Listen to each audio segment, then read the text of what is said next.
y'all, my name is Apollo. As you can see down here, my pronouns are they, them, and today I'm going to be doing a little Q&A session about supporting trans students in the classroom. Before we start, I just want to thank Professor Kuhn for getting this idea together, and I wanted to thank y'all for getting me these questions. I think this is really great, and hopefully this video helps you and hopefully you learn something from it. So yeah, let's get started.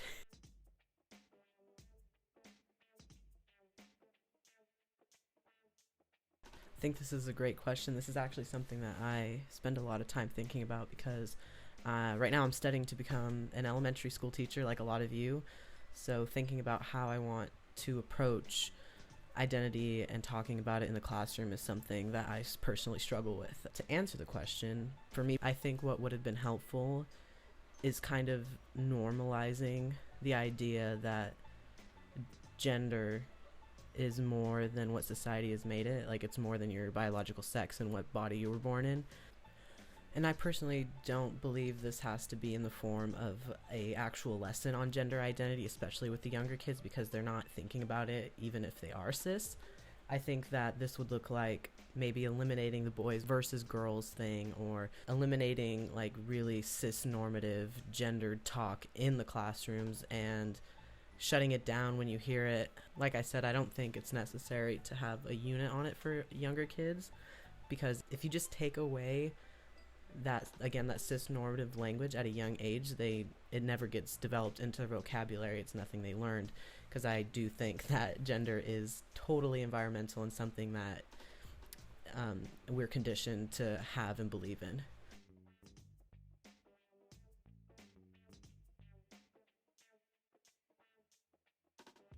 I think this is super important too. As a teacher, I think the best thing anyone can do to support minorities, not just LGBT kids, but across the board minority students, is to shut down any hateful speech immediately. I think that humans are not born hateful or ignorant, and oftentimes with kids, it's something they learn from their parents or at home. So I think school is a perfect place for them to learn, or in this case, unlearn those hateful things they might be bringing in. So if you hear someone bullying another student because they're different in any way, I would suggest like sitting them down and explaining to them why that's not okay, and why people who are different than us, like if they look different than us, it's okay. Because I think a lot of times, especially, let's say for example, there's a boy in a elementary school class, he comes into school wearing a dress. I bet you anything, at least one kid's gonna be like, "Why are you wearing a dress, Johnny?" Or they'd be like, "Boys don't wear dresses, Johnny. That's for girls." And that's something I heard a lot, even with things like your shorts being too short, or for me, like wearing loose, baggy pants as a child. Like, "Oh, sit like a lady, cross your legs." Like, if you hear anything like that, just be the role model and show them that it's not okay. And kids are just curious, so when they see new things, they question it and they want to learn more. And I think for some of them, or I guess for teachers, they don't realize how hurtful it can be to feel ostracized or to feel like the freak, especially if it starts at a young age. Or like a lot of people, like cis people, just don't understand the struggle of waking up in the morning and looking in the mirror and seeing someone that is not who you feel that you are. And in some cases, it's like you're not allowed to be the person you want to see. You're not allowed to be the person you see inside, because things like what I just said have been allowed for so long. And I think if we start, as teachers, future teachers, if we start to shift that, we're going to create a more accepting, tolerant, beautiful world. And that's why I love teachers, because we have the power to make change. If anyone does, it's us.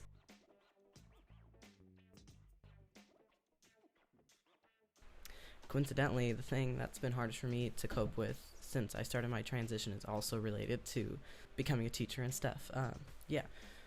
So over the summer, worked in Germany at a high school, and then when I came back, I worked at a summer camp at the German International School over here, which was elementary schools.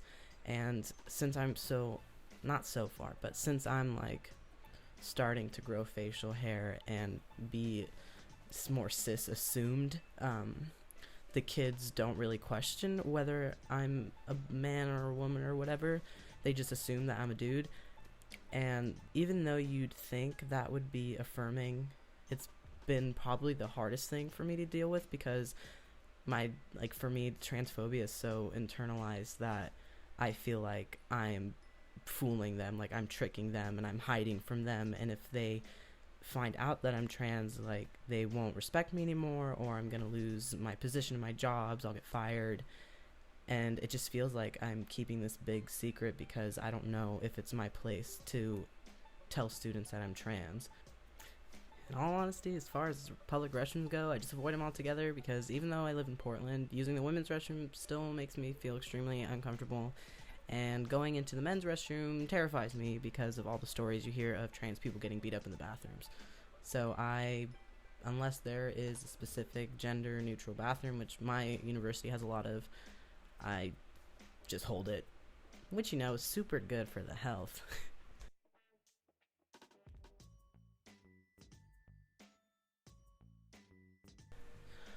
Although I don't want to discredit the strides we have made in regards to accepting people, the fact that I'm even making this video kind of proves how far we've come. Like, the conversation is opening, and I personally think we're in like a cultural gender revolution right now. In like 50 years, this is going to be in history books. Not this video, but the fact that like this trend is starting to occur.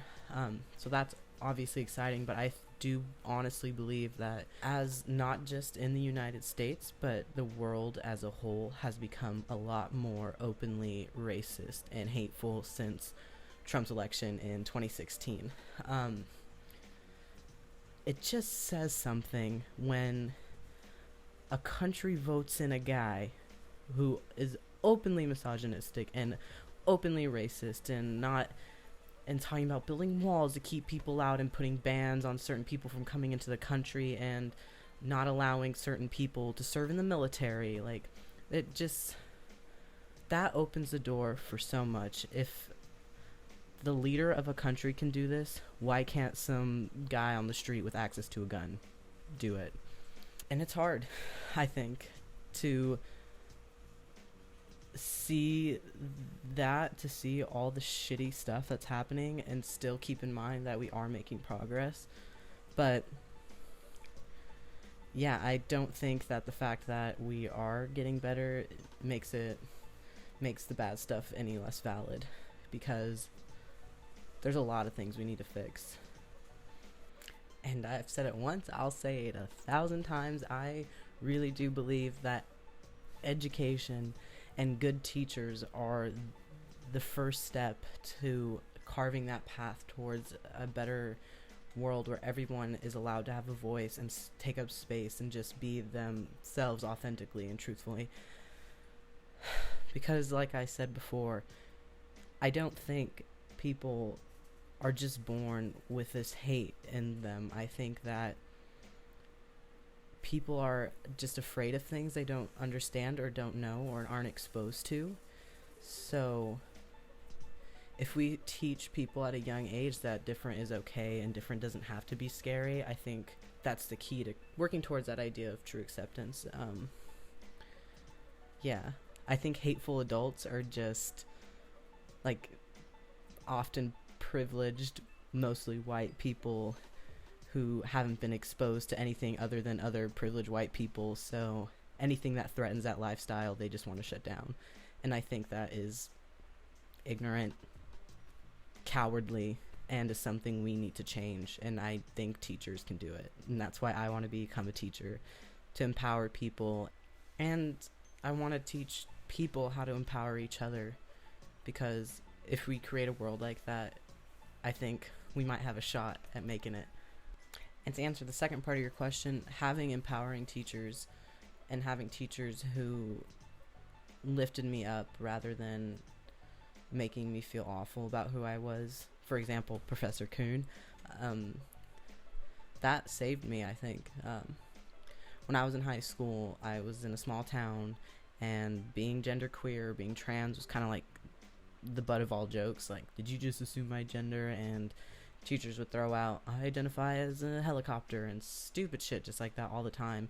So to come into a classroom where I knew I was gonna be respected really made the difference. And shout out to Professor Kuhn.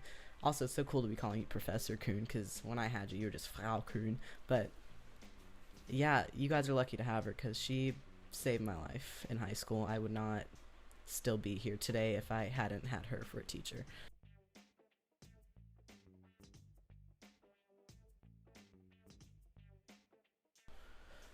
For both of these, whether it's refusing to use someone's correct pronouns, notice I changed your phrasing of that a little bit, because saying like, what do I do if someone refuses to use another person's preferred pronouns, it kind of insinuates that trans people's pronouns are just a preference, and that kind of makes it seem not as valid as like, these are my pronouns. So I'm just gonna say, if you see someone who's refusing to use another person's correct pronouns, just start with like a gentle reminder. Or another thing I've noticed that works is, in your response to them, use the correct name and pronouns. That, I think, is the best way to do it, especially if we're thinking about this in the case of in a classroom.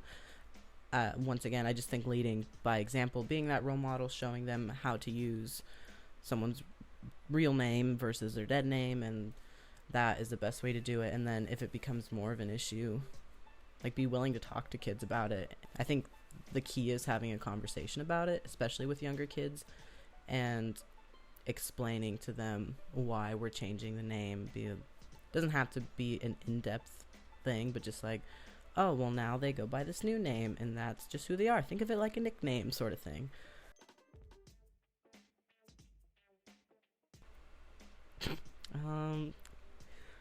This one is the hardest for me to come up with an answer for, but after thinking on it for a couple days and figuring out what I want to say, I think I have an answer for you. If you watch any of my other videos, you'll hear me talk about how I grew up on a military base, very conservative community, and the high school I went to was also very small town, closed-minded, conservative community. And at a young age, I kind of I unlearned all the hateful things that I was conditioned to believe in, and that was all me, like, on my own. I don't know what sparked it. I haven't really thought about it all that much, but I am actually trying to get my brother to find these journals that I wrote in like the 5th grade about how I hate that there's borders in the world, and that we should demolish all borders, and people should just be free to go wherever they want and be friendly to each other, like, you know, obviously from a 5th grader mind. But I have a strong moral guide that I created on my own, and not to toot my own horn, but I think that is something I'm really proud of, because most people just follow what their parents think and what their environment conditions them to believe, and I was never that way. And my brother's the same way, and I don't know, I think that's something to be proud of. And I always say, if I ended up not being a bigot, then anyone can unlearn hatred.